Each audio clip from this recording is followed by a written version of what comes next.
Boa noite.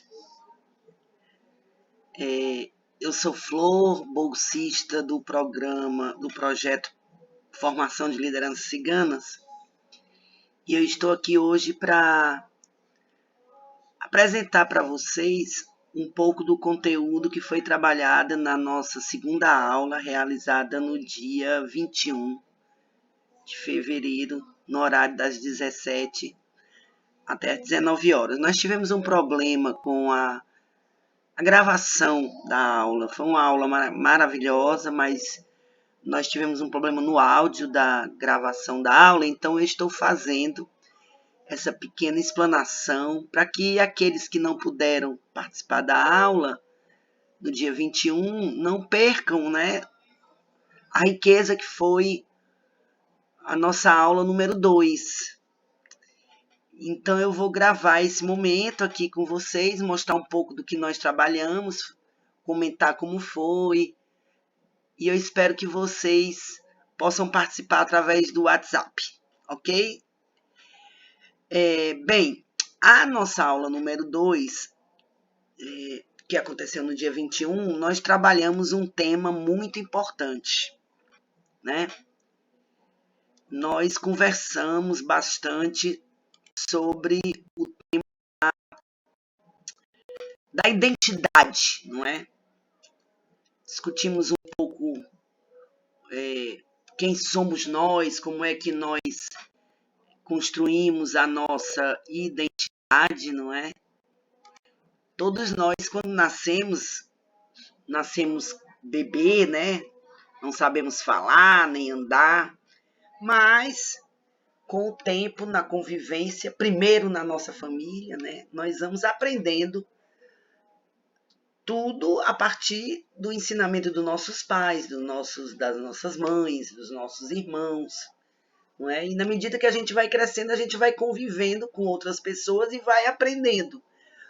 O que nós somos hoje, adultos, jovens, idosos, é a forma como a gente se apresenta hoje, ela foi construída, né, dessas experiências que a gente viveu. Então, a gente pensou que era importante a gente conversar um pouco sobre essa identidade que cada um de nós tem. Ora, nós somos todos ciganos de vários municípios diferentes, tem até de outros países aqui na nossa turma, né? E aí a gente colocou lá no grupo do Zap da formação de lideranças ciganas uma atividade bem interessante. A gente pediu para os primos e as primas, as lideranças ciganas, que pensasse, mostrasse para a gente uma imagem que representasse alguma coisa, um objeto, uma foto, o que fosse que você tem na sua casa, o que você tem na sua vida, né? Que você acha que aquela imagem ela representa para qualquer um que vê, que para você quer dizer que você é um cigano, uma cigana. E aí muitas lideranças de vários municípios lá no nosso grupo, na nossa turma, no grupo do Zap, colocaram várias imagens. Eu queria partilhar com você, que está nos assistindo, porque nós fizemos isso na nossa aula, né? Nós pegamos as imagens que estavam lá e apresentamos na nossa aula. Então, eu vou apresentar aqui para vocês quais foram as imagens que os nossos companheiros ciganos e ciganas colocaram lá no Zap. Vamos lá. Imagens que mostram que eu sou um cigano ou uma cigana. Então, colocaram lá no Zap uma fogueira, ó, você está vendo aqui que tem uma fogueira, uma grelha, né? Isso aqui a gente imagina que a gente até conversou lá no Zap, né? Uma fogueira, para assar uma carne, um balichon, né? Também, que é muito bom.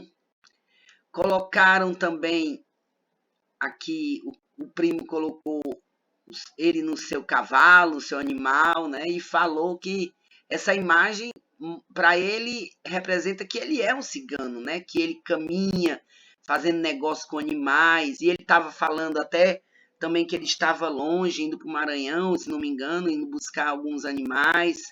essa foto criança, né, de um cigano quando ele era criança, num parque de diversões. Olha que lindo, ele tá num carrossel. E eu me lembro que ele falou lá no Zap que isso aqui lembra que ele é um cigano, porque ele vem de uma família também que é circense, né? Aqui outra foto, né, com animais. Então, assim, pelo que a gente está vendo, muitos ciganos acham que os animais, cuidar dos animais, né, criar animais, negociar com animais, faz parte dessa identidade de ser cigano, né? Também os passaportes, olha aqui, ó.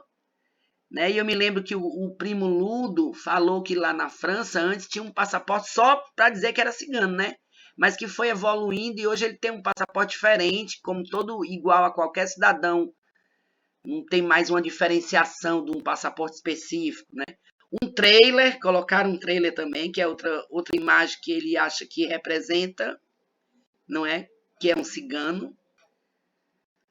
Aqui um animal, né? Olha, com ele, tipo um tigre, alguma coisa assim, né? Um restaurante, um café, né? La vida é bela, né? La vida é bela, quer dizer que a vida é bela, né? Um cigano aqui com um chapéu de aba, um chapéu ele acha que representa, né? Para ele, quando ele está com esse chapéu, representa que ele é um cigano, né? E sempre, mais uma vez, uma imagem aqui de um animal, né? De um cavalo, não é? E aí a gente começou a olhar essas imagens na nossa aula e começou a conversar entre nós, os primos e as primas, as lideranças que estavam na aula, começaram a conversar sobre essas imagens. E a gente ficou conversando. Então, gente, ser cigano se eu tenho essa relação de criar animais, de cavalo, então isso quer dizer que eu sou cigano, né? Ou não, se eu uso, tenho uma relação com a fogueira, né? Com cozinhar na lenha, isso quer dizer que eu sou cigano? Eu provo que eu sou cigano, é assim, não é? Ou o parque de diversão, o circo, representa que eu sou cigano, né? O chapéu é típico, é da minha identidade. Quando eu coloco um chapéu, eu estou dizendo também que eu sou cigano, eu estou me afirmando que eu sou cigano. E essa relação com os animais, né? Com viagem, esse trailer, quer dizer que... E a gente começou a conversar sobre isso lá na aula e fizemos a segunda pergunta. E quem... Será que tem cigano que nunca andou num animal? Que nunca negociou um animal, um cavalo, nunca cozinhou na lenha? Será que tem? Será que tem cigano que não tem nenhuma relação com parque de diversão, com circo? Que talvez nunca nem tenha visto um parque de diversão ou um circo? Para ser cigano, tem que negociar com o animal? Tem que cozinhar na lenha? É isso? A gente começou a conversar sobre isso. Usar chapéu. Ah, se eu não uso chapéu, então não é um cigano. É assim? A gente começou a conversar sobre essa identidade, né? Essa cara do cigano, essa personalidade, esse jeito de ser. Precisa dessas coisas para se dizer cigano? A gente começou a conversar. E aí muitas lideranças que estavam na aula começaram a dizer, né? Foram falando, não. Alguns têm essa vida vivendo, negociando com animais, outros têm uma vida que passou pelo circo, né? Outros têm uma prática ainda de fazer aquele seu churrasco, né? O seu balichon. Aí, mas tem deles que não precisa. Tem cigano que não usa chapéu. Eles disseram que tem cigano que se veste com a roupa do cigano, da cigana, as Calim que se veste com a roupa dos Calon, né? Mas tem outras que não, que usa roupa normal, de juron. E que eles começaram a dizer que isso não faz da pessoa provar que ela é cigana ou não é cigana. Eles começaram a dizer que ser cigano é nascer cigano, né? De uma família que é cigana, né? Tem que ter um pai ou uma mãe, né? Ou um avô, tem que ter vindo de uma família cigana. Não importa que tipo de identidade de vida ele tenha. O que faz um cigano ser um cigano foi isso que eu aprendi com os companheiros que estavam na aula. É que para ser cigano tem que nascer de uma família cigana. Só isso. Não tem um lugar certo para dizer, ah, se nasceu aqui é cigano, se não nasceu aqui não é não. Ah, se não usar chapéu não é cigano. Tem que andar com animal, que o cigano anda com os animais. Né? Inclusive, um dos companheiros que estava lá comentou que o mundo mudou muito, né? que antigamente os nossos avós, os avós ciganos, os tataravós, tinham uma vida diferente. Muitos viviam mesmo, caminhando, procurando um pouso, né? Para fazer um rancho em cima de um animal, ou mesmo negociando, né? Vendendo, comércio de coisas. Poucos estudavam, hoje já tem cigano que estuda, é doutor, né? Que a coisa mudou. E isso não faz das pessoas não ser cigana, porque elas não usam a roupa de cigana, porque uma cigana não se veste com a roupa típica, né? Aí ela deixa de ser cigana. Porque ela não sabe dançar uma dança cigana, ela não é cigana. Porque ela não lê uma carta, um baralho cigano, ela não é cigana. Entende? A gente conversou sobre isso. E aí, a gente trouxe uma brincadeira bem interessante. A gente trouxe 3 fotografias de umas pessoas que a gente pegou na internet e pediu para os alunos das lideranças ciganas olharem para essas 3 fotografias e dizer o que elas estão vendo aqui. E aí o pessoal começou a dizer que essa primeira foto aqui desse rapaz, que esse rapaz aqui ele é um médico. E também que podia ser um médico. Por quê? Porque ele está usando esse negócio aqui de ouvir o coração, aquele estetoscópio, né, que o médico usa. Mas também podia ser um enfermeiro, falaram, né? E aí depois essa segunda foto, que é essa senhora vestida aqui, ela tá com traje, né? Uma roupa de dança, né? Cigana, e na mão dela tem até aquelas castanholas de dançar batendo, que aquelas espanholas usam, né?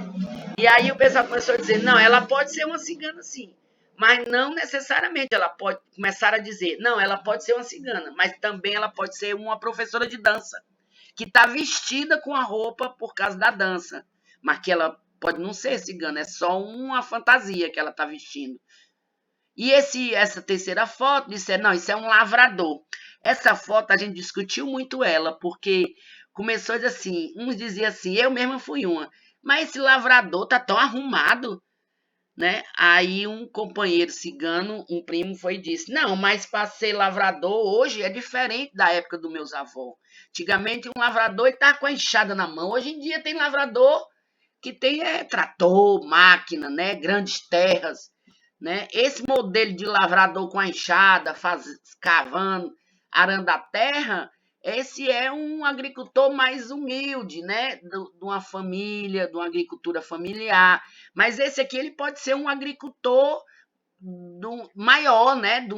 Que não é ele nem que planta e nada, ele é o dono da terra, mas não deixa de ser um agricultor, porque ele negocia com a agricultura. Mas também disseram que ele podia ser um agrônomo, que ele está muito arrumado. Então a gente ficou conversando sobre essas fotos. E aí depois disso eu fui revelando quem eram essas pessoas, porque elas existem, essas pessoas. A gente tirou a foto delas da internet para mostrar para vocês. E aí a primeira pessoa, esse senhor aqui, que disseram que podia ser um médico ou enfermeiro, né? Essa senhora que está vestida de cigana dançando, né? Que disseram que podia ser só uma dançarina ou podia mesmo ser uma cigana. E aí a gente até falou, mas ela não é branca demais não, porque os Calon, eles têm a pele mais morenão, né? Mais negro, né? Mais do Brasil, né? Ela parece uma mulher mais das Europa, aquele povo branco demais, né? Ou mas podia ser um marrom também, né? Ninguém sabe, pode não ser uma Calon, pode ser um marrom, né? Não sei. Mas disseram, não, mas pode não ser nem uma cigana, pode ser uma mulher que é uma dançarina, uma professora de dança. E a última foto do agricultor, que todo mundo ficou dizendo que eu achei que ele estava muito arrumado para ser um agricultor. Ele pode ser um agrônomo, ele pode ser só o dono da terra, né? Um agricultor já grande, que cresceu, que trabalha com máquina, né? Não é mais na enxada. E aí a gente foi ver se o que a gente estava pensando dessas pessoas era realmente o que elas eram. E aí a gente vai agora revelar, nós fizemos isso na nossa aula e mostramos. Esse senhor que disseram que podia ser um médico ou mesmo um enfermeiro, ou mesmo uma pessoa comum que comprou esse aparelho aqui, porque deve ter alguém na família que precisa usar muito, às vezes uma pessoa com pressão alta, né, e tal. O nome dele é Fábio Franca, ele existe, ele mora lá no Goiás e ele é médico mesmo. Só que ele é um médico diferente, ele é um médico quilombola. E aí foi bem interessante o debate que nós fizemos. Porque se a gente olhar, vou pegar aqui a foto dele maior, se a gente olhar para o senhor Fábio Franca, tá aqui ele. esse médico quilombola. Aí a gente começou a conversar sobre isso. O que é um quilombola? Eu mesma também estava na dúvida. Aí começou-se a dizer, o quilombola, que eu ouvi dizer, é que o quilombola é aquela pessoa que é família descendente daqueles escravos que fugiam na época que existia a escravidão no Brasil. Os negros eram escravizados e alguns conseguiam fugir, né? E eles iam para os matos e montavam uns acampamentos lá para eles e ficavam morando lá escondidos nos matos, fugidos, né? Dessa humilhação e dessa opressão que eles sofriam na escravidão. Aí essa história que eu achei que isso aqui é um quilombola, né? Aqui é aquilo que eles montavam, aqueles acampamentos, viravam um lugar para viver, chamava de quilombo. Então, quem é dali do quilombo é um quilombola.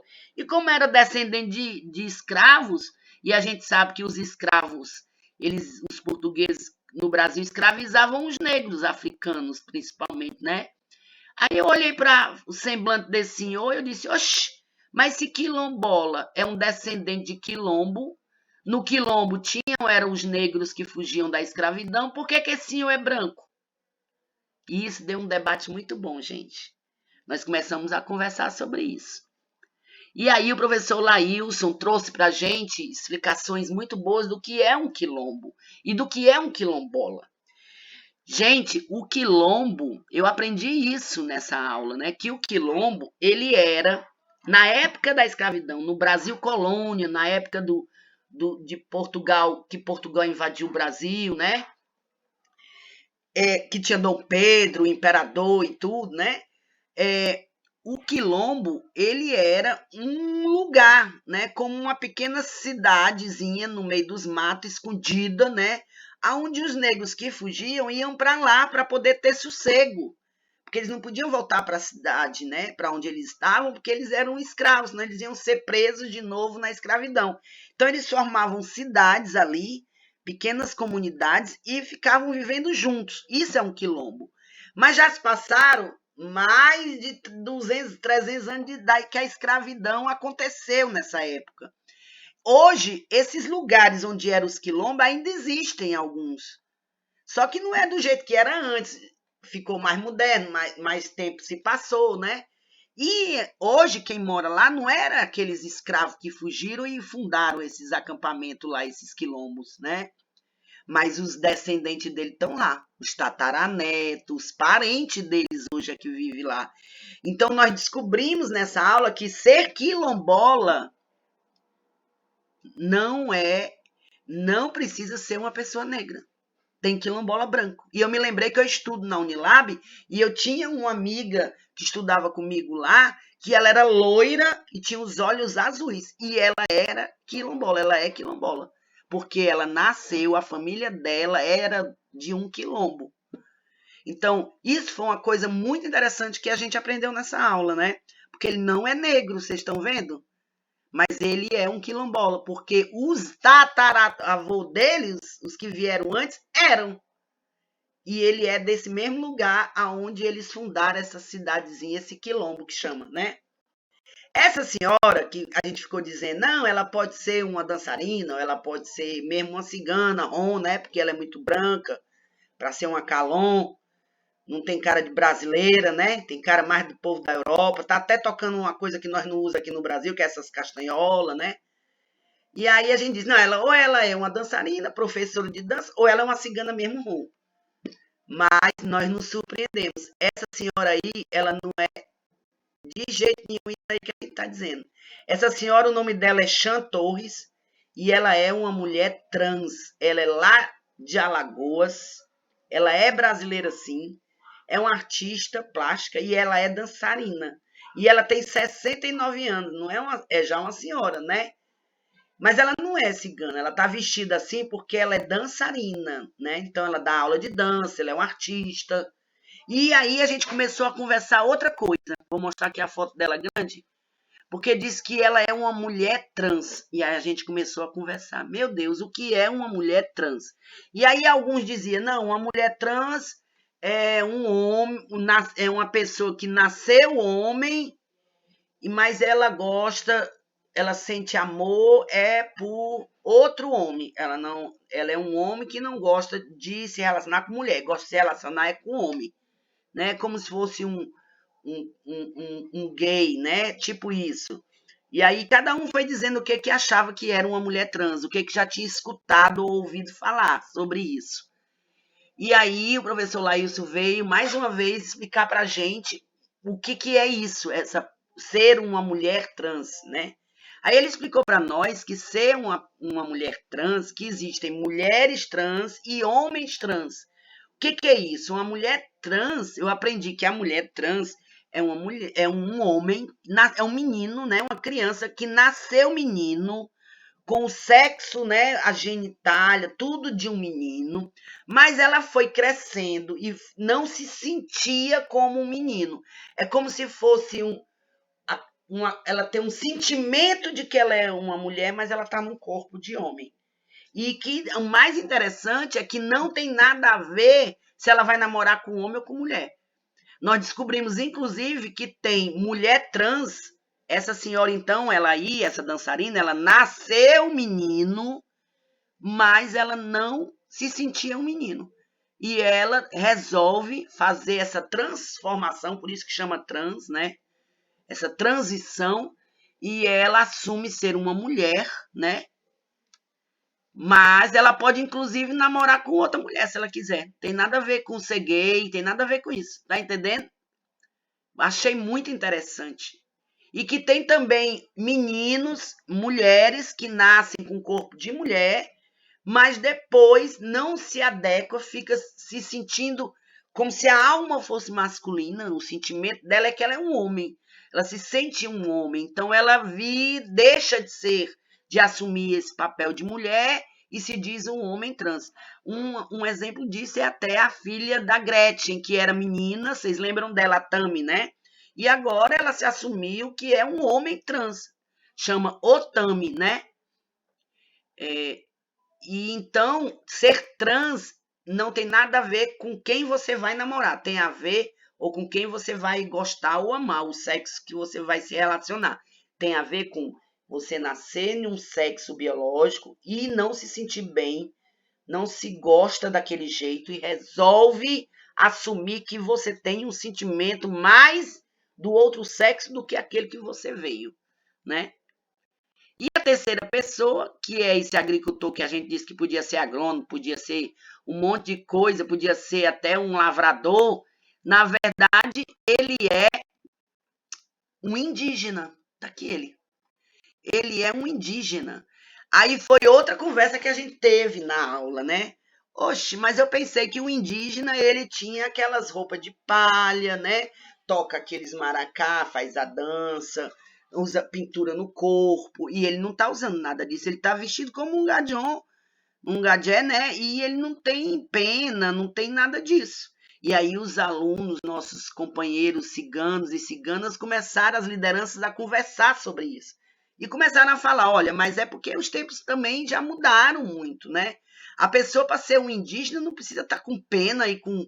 Precisa ter nascido numa comunidade indígena, né? Ser filho de indígena é como o cigano.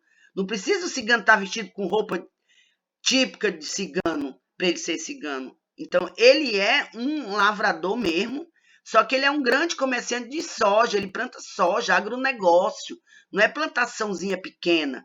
Então, ele trabalha com máquina, por isso que ele não está com enxada, né? Por isso que ele está vestido desse jeito, porque os tempos mudaram, ele não precisa estar vestido. Existem as pessoas que nasceram na tradição e aqueles que já nasceram dentro da modernidade, né? Como a gente diz. Ele já está vestido como uma pessoa que, pela roupa dele, você não fica procurando um símbolo que diga que ele é indígena e não acha, né? Mas ele é um indígena, entendeu? E o nome está aqui ele é plantador de soja, ok? A gente achou essa discussão muito interessante, sabe? Porque é um pouco isso mesmo que a gente queria conversar. Ora, nós somos ciganos. Tem um modelo, para ser cigano, um tipo de roupa que tem que vestir, um tipo de jeito que tem que ter para ser cigano? A gente conversou muito sobre isso na aula. E os Calon e as Calim foram falando o que achavam. E todos eles falaram a mesma coisa, sabe? Que para ser cigano não tem a roupa certa, não tem o jeito certo de vestir, não tem o jeito certo de morar, não tem nada obrigado, um modelo, né? O que tem que ser de uma família cigana. Senão não é cigano, não é mesmo? Foi isso que eles comentaram na nossa aula. E aí o professor Laís depois trouxe essa foto aqui para nós. Todo mundo sabe que documento é esse aqui? É o RG, né? A identidade. Quando a gente pega um RG, aí o professor Laís conversou um pouco disso com a gente. O que é que tem no nosso RG? Porque o RG de todo mundo é igual. Ele é do mesmo tamanho, ele é igual, a mesma coisa que tem num, tem no outro. As perguntas que tem lá para responder, né? Tem o dedo da gente, né? Ó, na sua identidade também tem. De todos os brasileiros tem esse dedão aqui que a gente bota digital. Tem a nossa foto, né? Só do rosto. E quando vira atrás, o que é que tem do outro lado da nossa identidade? Tem nome da gente, tem o dia que nós nascemos, a cidade que nós nascemos, tem o nome do nosso pai, o nome da nossa mãe e tem um número que às vezes a gente até decora, 200, não sei o quê, 300, 400, 210, 07, não sei o quê. O número da identidade. Quer dizer que isso aqui é um documento do Brasil. Então, o Brasil, ele coloca todos os brasileiros igualzinho, no mesmo documento. Todo mundo tem um documento igual. A única coisa de diferente que o Brasil reconhece, o governo para nós, é que nós temos pai e mãe diferente, dia de nascimento diferente, nós nascemos em cantos diferentes, a foto é diferente, mas o documento é o mesmo e as perguntas que tem lá atrás é a mesma. Nessa identidade aqui não tem dizendo se nós somos ciganos, se nós somos indígenas, se nós somos um quilombola, se nós somos um pescador tradicional, não tem nada. O Brasil não respeita a nossa etnia, cada uma das etnias. Ele vai dizer que todo mundo é igual. E aí, nessa hora, foi muito interessante, porque, inclusive, eu me lembro bem que o companheiro, o Calon Adriano, ele trouxe uma fala muito interessante. Ele disse que, durante várias vezes, o Instituto Cigano do Brasil, eles já tentaram falar com o governador sobre isso. Porque os indígenas, eles têm aquele órgão, a Fundação Nacional do Índio, né? A FUNAI, do governo federal, eles têm uma identidade diferente das nossas. Sabia disso? Eles já conquistaram isso. Todo indígena tem uma carteirinha da FUNAI que prova que ele é um indígena. Para que serve essa carteira diferente dos indígenas? Para quando ele chegar num órgão público, seja num posto de saúde, seja numa delegacia, em qualquer órgão dos governos, ele ser tratado do jeito que é a cultura dele, para ele ser respeitado, porque ele não é igual a todos os brasileiros, ele tem uma cultura, uma identidade diferente. E aí eu lembro bem que o Calon Adriano trouxe essa reflexão, que era importante que os ciganos tivessem também. Por exemplo, uma mulher cigana, a gente até conversou sobre isso, ela vai para um posto de saúde fazer uma prevenção do câncer ginecológico, muitas mulheres ciganas não querem ser atendidas por um médico homem, preferem uma médica mulher, mas às vezes não tem. E aí o que é que no posto de saúde ele diz? Não quer saber, acha que é frescura da mulher, não quer saber que é da cultura da cigana, né? Que ela não se sente à vontade. Por quê? Porque quer botar todo mundo como igual, e nós não somos iguais, nós temos identidades diferentes, né? Essa foi a conversa que nós tivemos. E aí, para finalizar a nossa aula, que foi muito rica nesse dia, muito boa mesmo. Foi um debate tão lindo, gente, todo mundo falando. E aí, o professor Laílson mostrou para nós esse desenho aqui, explicando como é que nós construímos nossa identidade. Independente se eu sou cigano, se eu sou gadião, se eu sou quilombola, se eu sou indígena, se eu sou só um gadié mesmo, todo mundo nasce numa família. E no início, quando a gente é pequenininho, bebê, a gente não tem contato com as outras pessoas, só a gente, quem educa nós é a nossa família. E naquela família a gente vai aprendendo as coisas com os nossos familiares. Depois que a gente vai crescendo uma coisinha, a gente já começa a brincar com os filhos dos vizinhos, já começa a se misturar um pouquinho na nossa comunidade, e aí a gente vai aprendendo mais uma coisinha deles, com eles, e a gente vai construindo essa nossa personalidade, essa nossa identidade. Depois a gente começa a ir para a escola, já conhece outros, já tem uma professor, um diretor, já começa a interagir com outras pessoas. Né? E nessa escola nós vamos ter outros amigos, depois tem a televisão, Tem as redes sociais, né, que também fica dizendo muita coisa. O país todinho, que ninguém é igual, e nós estamos dentro de um país, numa sociedade todinha misturada, né? Uma diversidade. Então, essa nossa personalidade, ela vai mudando. Por quê? Porque a gente não consegue, não existe no mundo um ser humano que consiga viver com os outros seres humanos e não começar a pegar algumas coisinhas que ele acha bom e aprendendo e dando outros ensinamentos, trocando, né? Para construir essa pessoa. E aí a gente nessa hora até conversou. Como era minha mãe e meu pai? Eu sou igual? Não, a gente não é igual. A gente tem algumas coisas que nós pegamos dele, aprendemos com ele, mas nós somos diferentes, cada um de nós. E o cigano não são todos iguais. Tem cigano que vive em acampamento, tem cigano que não vive. E aquele que vive no acampamento é mais cigano que o outro? Foi disso que nós estávamos conversando. Ah, tem ciganas que trabalham, faz o DRAB, né? E aquelas que faz a estudar na universidade é menos cigana? Ou a outra é menos? Quem é mais cigano? Então a gente chegou à conclusão que não existe isso de ser mais cigano ou menos cigano. Não existe esse negócio da gente cobrar. Ah, se não fala o chibe, não é cigano. Não é cigano. Isso valia antes, há muito tempo atrás, que era diferente a sociedade e a comunidade. Hoje a gente vive, muita coisa mudou. E é óbvio que as pessoas não ficam iguais, as coisas vão mudando, né? Eu lembro que as lideranças que estavam na aula falaram, ó, quando eu era criança era de um jeito, agora não é mais. Agora eu estou na minha casa, antes eu vivia no lombo do animal, mas meu pai, eu era pequeno, mas me lembro. Falaram bastante disso. Falaram que agora estão numa casa mesmo, né, na comunidade de tijolo. Mostrou até a televisão, agora eu tenho até a televisão.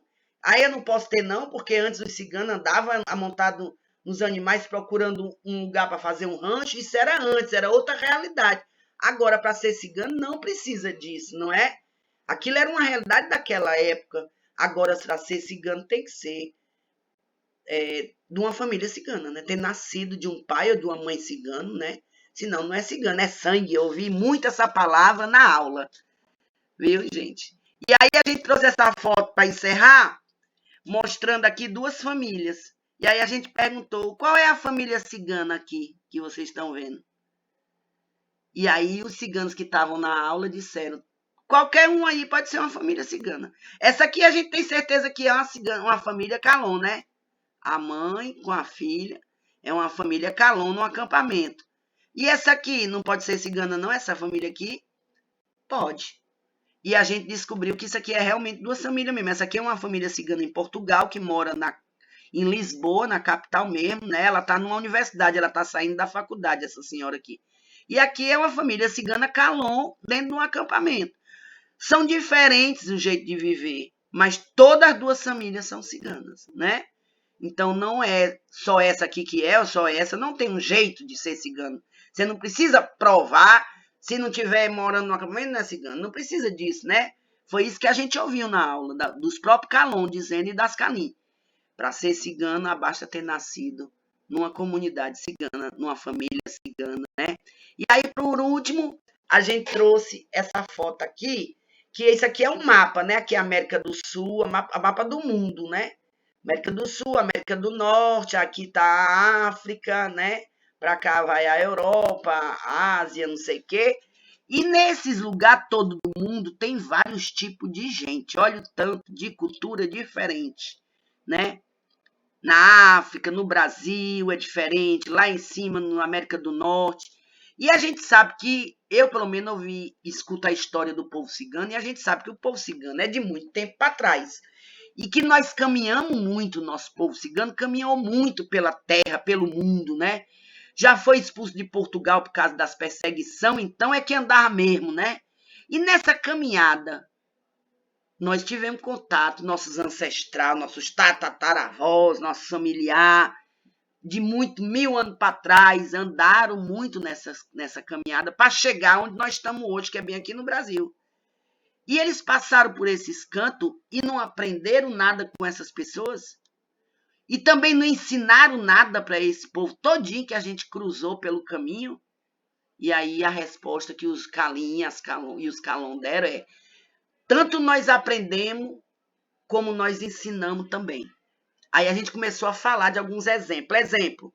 Aí eu me lembro bem que a Kalim de Sobral comentou: olha, antes a mulher cigana para estudar era muito pouco, né? Às vezes nem estudava, mas era os meninos ainda era pouco, porque era só para poder aprender a fazer as contas, para poder negociar, ajudar no negócio, nas vendas, né? No comércio. Mas hoje não, hoje tem mulher na faculdade. Eu mesma sou uma cigana com 55 anos que estou na universidade. E tem outras, tem a Miri Tanesco, que teve na nossa aula, que é doutora, né? Advogada. Quer dizer, isso não era da nossa cultura. O cigano não fazia isso, né? Eles viviam caminhando, mas não pensava, né? Não tinha essas importâncias que eles dão, que nós damos hoje, né? Onde nós aprendemos isso? Foi com os outros, vendo os outros fazer e nós não temos o direito, né? E nós quer também, o que é direito de um é direito para todos. E também eles aprenderam com nós, viu? Eu me lembro que a gente conversou também, por exemplo, que tem muita gente aí que hoje é professor de dança cigana. Da onde eles aprenderam isso? Com as nossas calinhas, nossas ciganas, porque eles não é da cultura deles isso, né? Então, a gente convive na sociedade, tanto a gente ensina como a gente aprende. Isso, a identidade da gente, ela nunca está pronta, gente. Foi esse o ensinamento que nós aprendemos. Cada um de nós era uma coisa quando é criança, quando é adolescente é outra, quando é adulto é outra, quando é idoso é outra. E só se acaba quando a gente morre. Mas a gente vai todo tempo mudando e ficando diferente um pouco, né? Sempre querendo melhorar, mas a nossa identidade, ela não é a mesma o tempo todo. Cada vez a gente vai mudando uma coisinha. E isso é fruto das relações que a gente tem com os nossos, que são os nossos povo cigano, e com os outros que também não são. Porque o que é bom a gente pega, o que é ruim a gente deixa para lá. Esse foi o aprendizado que nós tivemos na nossa aula. Eu queria agradecer e pedir desculpa, porque, como eu disse no início, a gravação da aula que o professor Laílson e todos os ciganos e calons e calins falaram, foi muito linda, mas deu problema na gravação e ela saiu sem áudio. Por isso que eu estou fazendo aqui essa explicação de como foi, para vocês não perderem, porque senão não ia ter a oportunidade de ver como foi lindo o que nós comentamos e o que nós debatemos na nossa aula. Tá certo, gente? Muito obrigada a todos os calons, as lideranças ciganas, as calim. Nossa próxima aula é só daqui a 15 dias, né? Eu vou colocar lá no Zap esse vídeo e eu espero que vocês gostem e comentem lá o que vocês acharam de tudo isso que eu falei aqui e ajuda a gente a fazer esse curso ser maravilhoso como ele está sendo. Tchau, hein, gente? E obrigado por me escutarem.